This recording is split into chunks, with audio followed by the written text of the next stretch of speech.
ನಾನು ಯಾವುದೋ ಕೆಲವೊಂದಿಷ್ಟು ಗಿಡಮೂಲಿಕೆಗಳನ್ನು ನೆಡ್ತಕ್ಕಂಥದ್ದು 280 ಜಾತಿಯ ಔಷಧೀಯ ಸಸ್ಯಗಳನ್ನು ಬೆಳೆಸಿದ್ದೇನೆ ನಾನು. ಬೇರೆ ಬೇರೆ ಜಾತಿಯ ಔಷಧೀಯ ಸಸ್ಯಗಳು, ಎಂಡೇಂಜರ್ಡ್ ಪೀಸಸ್ಗಳು, ಅಂದರೆ ಅಳಿವಿನ ಅಂಚಿನಲ್ಲಿ ಇರತಕ್ಕಂತಹ ಸಸ್ಯವನ್ನು ಕೂಡ ನಾನು ಬೆಳೆಸಿ ಇವತ್ತು ಒಂದು 8-10 ಎಕರೆಗಳಲ್ಲಿ ಆ ಒಂದು ಗಿಡಮೂಲಿಕೆಗಳನ್ನು ಬೆಳೆಸ್ತಕ್ಕಂತಹ ಕೆಲಸವನ್ನು ಮಾಡಿದ್ದೇನೆ ನಾನು. ಹಾಗಾಗಿ ಯಾರಿಗೂ ಕೂಡ ಬೇಕಾದಲ್ಲಿ ಔಷಧಿ ಸಸ್ಯಗಳನ್ನು ನಾನು ಕೊಡ್ತಕ್ಕಂತಹ ಇದನ್ನು ಕೂಡ ಕೆಲಸವನ್ನು ಕೂಡ ಮಾಡ್ತಾ ಇದ್ದೇನೆ. ನೋಡಿ, ಇವತ್ತು 20,000ದಿಂದ ಇವತ್ತು 18 ಕೋಟಿಯಷ್ಟು ಗಳಿಸಲಿಕ್ಕೆ ಹೇಗೆ ಸಾಧ್ಯ? ಇದಕ್ಕೆ ನಿಮಗೊಂದಿಷ್ಟು ಕೆಲವೊಂದು ಇದನ್ನು ಹೇಳ್ತೇನೆ ನಾನು. ನೋಡಿ, ಜೇನು ಒಂದಾಕ್ಷಣ ನಮಗೆ ಜೇನಿನ ತುಪ್ಪದ ನಂತರ ನಮಗೆ ಸಿಗ್ತಕ್ಕಂಥದ್ದು ಅಂದರೆ ಜೇನು ತುಪ್ಪ ಗೊತ್ತಿದೆ. ಜೇನು ಮೇಣವನ್ನು ನಾವೇನು ಮಾಡ್ತೀವಿ ಕೇಳಿದ್ರೆ ತಿಂದು ಅದನ್ನು ಬಿಸಾಡ್ಬಿಡ್ತೀವಿ. ಆದರೆ ಆ ಜೇನಿನ ಮೇಣ ಕೂಡ ಬಹಳ ಮುಖ್ಯ. ಒಂದು ಜೇನಿನ ಮೇಣವನ್ನು ನೀವು ಅದನ್ನು ಹಾಗೇ ಅದನ್ನು ಕ್ಲೀನ್ ಮಾಡಿ ತೊಳೆದು ಕೊಟ್ಟರೆ 150 ರೂಪಾಯಿ 1 kgಗೆ. ಅದನ್ನೇ ನೀವು ಪ್ರೋಸೆಸ್ ಮಾಡಿ ಈ ಥರ ಮೇಣವನ್ನು ಮಾಡಿದರೆ 850 ರೂಪಾಯಿ 1 kg. ಅದನ್ನೇ ನೀವು ಮೌಲ್ಯವರ್ಧನೆ ಮಾಡಿದರೆ 1 kgಗೆ ನಿಮಗೆ 10,000 ರೂಪಾಯಿ. ಏನು ಮೌಲ್ಯವರ್ಧನೆ? ನಾ ಮಾಡಿರ್ತಕ್ಕಂಥದ್ದು ವಿಶೇಷವಾಗಿ ಏನೂ ಇಲ್ಲ. ಈಗ ಎಷ್ಟೋ ನೀವು ನೋಡಿದಿರಿ, ಈ ಹೆಣ್ಣುಮಕ್ಕಳು ಹೆಚ್ಚಾಗಿ ಲಿಪ್ಸ್ಟಿಕ್ಕು, ಲಿಪ್ ಬಾಮ್ ಎಲ್ಲ ಬಳಸ್ತಾರೆ. ಗಂಡು ಮಕ್ಕಳು ಕೂಡ ಲಿಪ್ ಬಾಮನ್ನು ಬಳಸ್ತಾರೆ ತುಟಿಗೆ ಹಚ್ಚಲಿಕ್ಕೆ. ಅದು ಪೆಟ್ರೋಲಿಯಂ ಜೆಲ್ಲಿ ಇರ್ತದೆ. ಪೆಟ್ರೋಲಿಯಂ ಜೆಲ್ಲಿಯಿಂದ ಏನಾಗ್ತದೆ ಕೇಳಿದರೆ ಇವತ್ತು ನಮ್ಮದು ಲಿವರ್ ಫಂಕ್ಷನ್ ಸ್ಲೋ ಆಗ್ತದೆ. ಇವತ್ತು ನಮ್ಮಲ್ಲಿ ಇಲ್ಲಿ ಬಯಲುಸೀಮೆ ಬದಿಗೋ ಆ ಕಡೆ ನಮ್ಮ ಕಡೆಗೋ ಈ ತುಟಿಗೆ ಲಿಪ್ಸ್ಟಿಕ್ಕನ್ನು ಹಚ್ಚೋದು ಕಡಿಮೆ. ನೀವು ಬೆಂಗಳೂರು ಸೈಡ್ ಹೋಗಿ ನೋಡಿದರೆ ತುಟಿ ಕೆಂಪಾದಂತೂ ಹೆಣ್ಣು ಮಕ್ಕಳು ಹೊರಗೆ ಬೀಳೋದಿಲ್ಲ. ನೋಡಬೇಕು, ಅಷ್ಟೊಂದು ಪ್ರಮಾಣದಲ್ಲಿ ಆ ಲಿಪ್ಸ್ಟಿಕ್ಕನ್ನು ಬಳಸ್ತಾರೆ. ಆ ಲಿಪ್ಸ್ಟಿಕ್ ಯಾವುದರಿಂದ ಮಾಡಿದ್ದಾರೆ ಅನ್ನುವಂಥದ್ದನ್ನು ತಿಳ್ಕೊಂಡ್ರೆ ನಿಜವಾಗಲೂ ಕೂಡ ಅಲ್ಲಿ ಅದನ್ನು ಬಳಕೆ ಮಾಡೋದಿಲ್ಲ. ಹಾಗಾಗಿ ಆ ಜೇನಿನ ಮೇಣದಿಂದ ನಾನು ಲಿಪ್ಸ್ಟಿಕ್ಕನ್ನು ಮಾಡಿದ್ದೇನೆ. ಜೇನಿನ ಮೇಣ ಇದು ಯಾವುದೋ ಒಂದು ನ್ಯಾಚುರಲ್ ಇರ್ತಕ್ಕಂಥದ್ದು. ಜೇನಿನ ಮೇಣ, ಕೊಬ್ಬರಿ ಎಣ್ಣೆ ಮತ್ತು ಬೀಟ್ರೋಟ್ ಪೌಡರನ್ನು ನಾವು ಹಾಕಿ ತಯಾರು ಮಾಡಿರ್ತಕ್ಕಂಥದ್ದು ಲಿಪ್ ಬಾಮ್. ಇದನ್ನು ತುಟಿಗೆ ಹಚ್ಚೋದ್ರಿಂದ ತುಟಿಗೆ ಶೈನಿಂಗ್ ಬರ್ತದೆ, ಒಳ್ಳೆ ಕಾಂತಿಯುಕ್ತವಾಗ್ತದೆ. ಆನಂತರ ಇದು ಯಾವುದೇ ಒಂದು ಸೈಡ್ ಎಫೆಕ್ಟ್ ಇಲ್ಲ. ನೀವು ಲಿಪ್ಸ್ಟಿಕ್ ಅಥವಾ ಇದನ್ನು ಬಳಕೆ ಮಾಡ್ತೀರಿ, ಅದರಲ್ಲಿ ಸಾಕಷ್ಟು ಪ್ರಮಾಣದಲ್ಲಿ ಕಲರನ್ನು ಬಳಸ್ತಾರೆ, ಕೆಮಿಕಲನ್ನು ಬಳಸ್ತಾರೆ. ಇದು ನ್ಯಾಚುರಲ್ ಆಗಿ ಮಾಡಿರ್ತಕ್ಕಂತಹ ಲಿಪ್ಸ್ಟಿಕ್. ನಾವು ಲಿಪ್ ಬಾಮ್ ಏನಿದೆ, ಇದು ಲಿಪ್ಸ್ಟಿಕ್ ಕೂಡ ಮಾಡ್ತೀವಿ, ಲಿಪ್ ಬಾಮ್ ಕೂಡ ಮಾಡ್ತೀವಿ. ಇದು ಕೂಡ ಬಹಳಷ್ಟು ಬೇಡಿಕೆ ಇದೆ ಇವತ್ತು. ಇದನ್ನು ನಾವು ಮನೆಯಲ್ಲೇ ಮಾಡ್ಕೊಳ್ಬೋದು ಇದನ್ನು. ಆನಂತರ ನೋಡಿ, ನಾವು ಜೇನಿನ ಪರಾಗವನ್ನು ಕೂಡ ತೆಗಿತೇವೆ. ಜೇನಿನ ಪರಾಗದಿಂದ ಅದನ್ನು ಬೇರೆ ಬೇರೆ ಪ್ರಾಡಕ್ಟ್ಗಳನ್ನು ಮಾಡ್ತೇವೆ. ಜೇನಿನ ಪರಾಗ 1 kgಗೆ 20,000. 1 kgಗೆ 20,000 ರೂಪಾಯಿ ಜೇನಿನ ಪರಾಗಕ್ಕೆ. ಆ ಜೇನಿನ ಪರಾಗದಿಂದ ಇವತ್ತು ಸೋಪನ್ನು ಮಾಡಿದ್ದೀವಿ.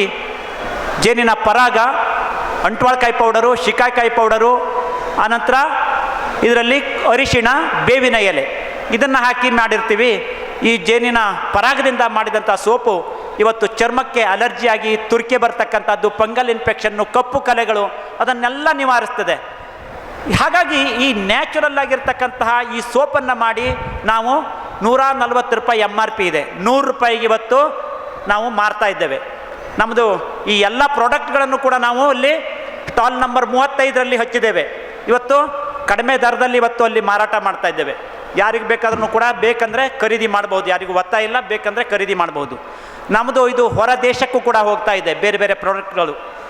ನಮ್ಮದು ಈ ಸೋಪಿಂದ ಬಹಳಷ್ಟು ಪ್ರಯೋಜನ ಇದೆ. ತಲೆ ಹೊಟ್ಟನ್ನು ಕಡಿಮೆ ಮಾಡ್ತದೆ, ತಲೆಗೆ ಹಾಕಿದರೆ ತಲೆ ಕೂದಲು ಉದುರೋದು ಕಡಿಮೆ ಮಾಡ್ತದೆ.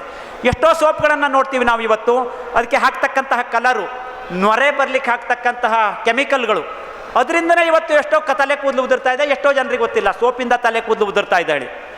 ತಲೆ ಕೂದಲಿಗೆ ಹಚ್ಚತಕ್ಕಂಥ ಸೋಪಿಂದ ಕಣ್ಣಿನ ಉರಿ ಮತ್ತು ಆನಂತರ ತಲೆಗೆ ಕೂದಲು ಉದುರ್ತಕ್ಕಂಥದ್ದು ತಲೆ ಹೊಟ್ಟಾಗಿ. ಆ ಥರ ಇವತ್ತು ಸೋಪ್ಗಳನ್ನು ತಂದು ಯೂಸ್ ಮಾಡಿ ನಾವು ಸಾಕಷ್ಟು ಕೂದಲುಗಳನ್ನು ಕಳ್ಕೊಳ್ತಾ ಇದ್ದೇವೆ. ಅದರ ಬದಲಿ ನ್ಯಾಚುರಲ್ ಆಗಿರ್ತಕ್ಕಂಥ ಸೋಪನ್ನು ನಾವು ಮನೆಯಲ್ಲೇ ತಯಾರಿ ಮಾಡಿಕೊಂಡು ಇವತ್ತು ಇದನ್ನು ಉಪಯೋಗಿಸ್ಬೋದು. ಹಾಗಾಗಿ ರೈತರಿಗೆ ಮನೆಯಲ್ಲೇ ಮಾಡಿದಂಥ ಇವತ್ತೊಂದು ಉದ್ಯಮ ಎಲ್ಲೂ ಕೂಡ ಇವತ್ತು ಬೆಲೆ ಇದೆ. ನಮ್ಮ ಸೋಪು ಎಷ್ಟು ಮಾಡ್ತೀವಿ ಅಷ್ಟು ಕೂಡ ಸೇಲಾಗಿ ಹೋಗ್ತದೆ, ಯಾವುದು ಸ್ಟಾಕ್ ಉಳಿಯೋದಿಲ್ಲ. ಇವತ್ತು ಜೇನಿನ ತುಪ್ಪ ಎಷ್ಟೇ ಬೆಳೀಲಿ 4 ಟನ್ವರೆಗೆ ನಾವು ಬೆಳೆದಿದ್ದೇವೆ. ಎಲ್ಲವೂ ಕೂಡ ನಮ್ಮದು ಖಾಲಿಯಾಗಿದೆ. ಹಾಗಾಗಿ ನಾನು ಹೇಳೋದೇನು ಕೇಳಿದರೆ, ಯಾವುದೇ ಉತ್ಪನ್ನವನ್ನು ನಾವು ಮಾಡುವಾಗ ಅದರಲ್ಲಿ ನಾವು ಮಾರ್ಕೆಟಿಂಗ್ ಮಾಡುವಾಗ ಪರಿಶುದ್ಧತೆ ಇರಬೇಕು, ಚೆನ್ನಾಗಿರಬೇಕು, ರಿಸಲ್ಟ್ ಇರಬೇಕು. ಆ ಥರ ಪ್ರಾಡಕ್ಟನ್ನು ಮಾಡಿದರೆ ನಮಗೆ ಯಾವತ್ತೂ ಕೂಡ ಲಾಸ್ ಇಲ್ಲ. ನೋಡಿ, ನಾನು ಎಷ್ಟೋ ಕೃಷಿ ಮೇಳಗಳಿಗೆ ಹೋಗ್ತೇನೆ. ನಾನು ಅಲ್ಲಿ ವ್ಯಾಪಾರ ಇಲ್ಲ ಅಂತ ಹೇಳ್ತಾರೆ. ಆದರೆ ನಾನು ಅಲ್ಲಿ ಹೋದವನು 4 ಲಕ್ಷ 5 ಲಕ್ಷ ರೂಪಾಯಿ ವ್ಯಾಪಾರವನ್ನು ಮಾಡ್ತೇನೆ. ನನ್ನ ಎಲ್ಲ ಜೇನುತುಪ್ಪದ ಪ್ರಾಡಕ್ಟ್ಗಳಿಗೂ ಕೂಡ ಬಹಳಷ್ಟು ಬೇಡಿಕೆ ಇದೆ. ಹಾಗಾಗಿ ನನಗೆ ಯಾವುದೇ ಒಂದು ರೀತಿಯಲ್ಲಿ ಅಲ್ಲಿ ಜೇನುತುಪ್ಪ ಆಗಲಿ ಯಾವುದು ಸ್ಟಾಕ್ ಉಳಿಯೋದಿಲ್ಲ, ಎಲ್ಲವೂ ಕೂಡ ಖಾಲಿ ಆಗ್ತದೆ. ಆದರೆ ಅಷ್ಟೇ ಕ್ವಾಲಿಟಿ ಕೂಡ ನಾನು ಮೇಂಟೈನ್ ಮಾಡ್ತೇನೆ. ಹಾಗಾಗಿ ಇವತ್ತು ಬಹಳಷ್ಟು ಜನ ನಮ್ಮಲ್ಲಿ 30-40 ವರ್ಷಗಳಿಂದ ಖರೀದಿ ಮಾಡ್ತಕ್ಕಂಥವರು ಕೂಡ ಇವತ್ತಿಗೂ ಕೂಡ ಅವರು ಹಾಗೆ ಗಿರಾಕಿಗಳು ಹಾಗೆ ಉಳ್ಕೊಂಡಿದ್ದಾರೆ ನನ್ನ ಹತ್ರನೇ. ನಮ್ಮ ಒಂದು ಕ್ವಾಲಿಟಿ ಕೂಡ ಅಷ್ಟೇ ಚೆನ್ನಾಗಿ ಮಾಡ್ತೇವೆ. ಆನಂತರದಲ್ಲಿ ಜೇನಿನ ಪರಾಗವನ್ನು ದಿನನಿತ್ಯ ನಾವು ಸೇವನೆ ಮಾಡೋದ್ರಿಂದ ಅದು ರಿಚ್ ಪ್ರೋಟೀನ್. ಇವತ್ತು ಶುಗರ್ ಇರ್ತಕ್ಕಂಥವರಿಗೆ ಪ್ರೋಟೀನ್ ಲಾಸ್ ಆಗ್ತದೆ. ಅವರಿಗೆ ಈ ಜೇನಿನ ಪರಾಗವನ್ನು ನಿಯಮಿತವಾಗಿ ದಿನನಿತ್ಯ ತಿನ್ನೋದ್ರಿಂದ ಆ ಪ್ರೋಟೀನ್ ಲಾಸ್ ಆಗೋದಿಲ್ಲ. ಯಾಕೆಂದರೆ ಬೇರೆ ಬೇರೆ ಟ್ಯಾಬ್ಲೆಟ್ಗಳನ್ನು ತಿಂತಾರೆ ಶುಗರ್ ಇರ್ತಕ್ಕಂಥವ್ರು. ಆ ಟ್ಯಾಬ್ಲೆಟ್ ತಿನ್ನೋದ್ರಿಂದ ಕೊನೆಗೆ ಶಕ್ತಿಹೀನತೆ ಆಗ್ತದೆ ಅಥವಾ ಪ್ರೋಟೀನ್ ಲಾಸ್ ಆಗ್ಲಿಕ್ಕೆ ಚಾಲು ಆಗ್ತದೆ. ಅದರ ಬದಲಿ ಜೇನಿನ ಪರಾಗವನ್ನು ಉಪಯೋಗಿಸಿದರೆ ನಾವು ಆರೋಗ್ಯದಿಂದ ಇರ್ಬೋದು. ಹಾಗೆಯೇ ನೋಡಿ, ಜೇನಿನ ಪರಾಗವನ್ನು ಮುಖಕ್ಕೆ ಹಚ್ಚಿ ತೊಳೆಯೋದ್ರಿಂದ ಮುಖಕ್ಕೆ ಶೈನಿಂಗ್ ಬರ್ತದೆ. ಫೇಸ್ ಪ್ಯಾಕ್ ಪೌಡರ್ ಅಂತ ಹೇಳ್ತೀವಿ. ಇವತ್ತು ಬೇರೆ ಬೇರೆ ದೇಶಗಳ ಈ pollen based face pack powder ಬರ್ತವೆ. ನಾವು ಅದಕ್ಕೆ ನೋಡಿದರೆ KGಗೆ 60,000 ಕೊಡ್ತಾ ಇದ್ದೇವೆ ಇವತ್ತು.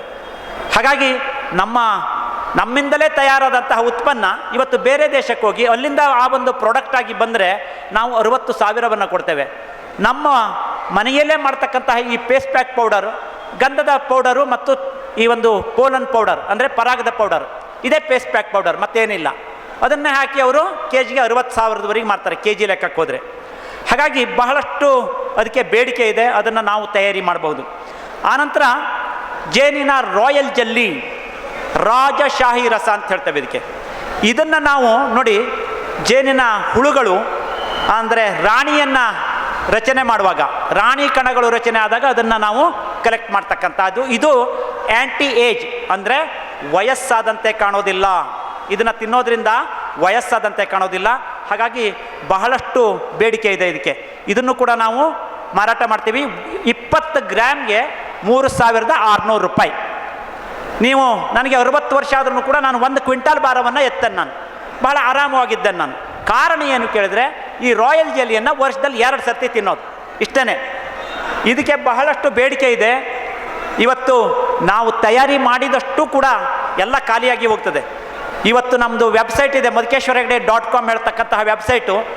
ಅದರಲ್ಲಿ ಆಲ್ರೆಡಿ ನಾವು ಈಗ ಬರೋ ಸೀಸನ್ನಿಗೆ ಏನು ಮಾಡ್ತೀವಿ ಅಷ್ಟು ಕೂಡ ಇವತ್ತು ಎಲ್ಲ ಆರ್ಡರ್ ಆಗಿಬಿಟ್ಟಿದೆ. ಅಂದರೆ ಅಷ್ಟು ಬೇಡಿಕೆ ಇರತಕ್ಕಂಥದ್ದು, ಆಯುಸ್ಸನ್ನು ಜಾಸ್ತಿ ಮಾಡ್ತಕ್ಕಂಥದ್ದು. ನೋಡಿ, ಯಾರಿಗೂ ಕೂಡ ಇವತ್ತು ನಾನು ಬೇಗನೆ ಮುದುಕನ ಥರ ಕಾಣಬೇಕು ಅಥವಾ ಮುದುಕಿ ಥರ ಕಾಣಬೇಕು ಅಂತ ಯಾರಿಗೂ ಇಷ್ಟ ಇರೋದಿಲ್ಲ. ಹಾಗಾಗಿ ಇದಕ್ಕೆ ಅಥವಾ ನಾಳೆ ನಾನು ಬೇಗನೆ ಸತ್ತೋಗಬೇಕು ಅನ್ನುವಂಥದ್ದು ಇರೋದಿಲ್ಲ. ನಾನು ಹೆಚ್ಚಿಗೆ ವರ್ಷ ಬದುಕಬೇಕು, ಬದುಕಿದಷ್ಟು ವರ್ಷ ನಾನು ಸದೃಢವಾಗಿರಬೇಕು, ಸುಂದರವಾಗಿರಬೇಕು ಅನ್ನುವಂಥದ್ದನ್ನು ಬಯಸ್ತೇವೆ. ಹಾಗಾಗಿ ಇದಕ್ಕೆ ಅಷ್ಟೊಂದು ಬೇಡಿಕೆ ಇದೆ. ಬಹಳ ಚೆನ್ನಾಗಿರ್ತದೆ ಇದು.